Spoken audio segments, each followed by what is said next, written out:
Ce sont les visages de ceux qui ont survécu à ce meurtre de masse il y a 80 ans. Ce sont les seuls à être toujours en vie aujourd'hui. La plupart ont plus de 90 ans. Une autre photo doit être prise en hommage à Chen Fengying, décédé à 93 ans. En décembre 1937, les envahisseurs japonais ont capturé l'ancienne capitale chinoise, Nanjing.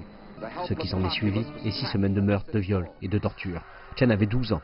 Des décennies plus tard, elle se rappelle comment elle a perdu toute sa famille. Mon frère Chen Xingling et sa femme s'étaient mariés 2 jours plus tôt. Les soldats japonais ont capturé ma belle-sœur et allaient la violer. Elle a choisi la mort plutôt que l'humiliation et a sauté d'un pont. Les soldats japonais ont alors tué mon frère. Aujourd'hui, l'on trouve moins d'une centaine de survivants du massacre de Nanjing pour raconter ce qu'ils ont vécu. Li Goshan est l'un d'entre eux.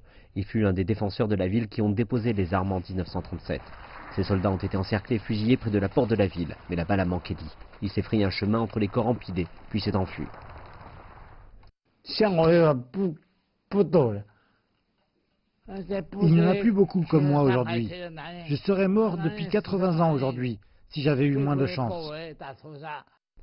Environ 300 000 soldats chinois non armés et civils ont péri durant le massacre, qui reste selon un historien une ombre dans l'honneur des êtres humains. Mais même aujourd'hui, les Japonais ultranationalistes dénient l'existence même du massacre. Leur vie, leur mort sont des rappels de l'un des chapitres les plus sombres de l'histoire de l'humanité.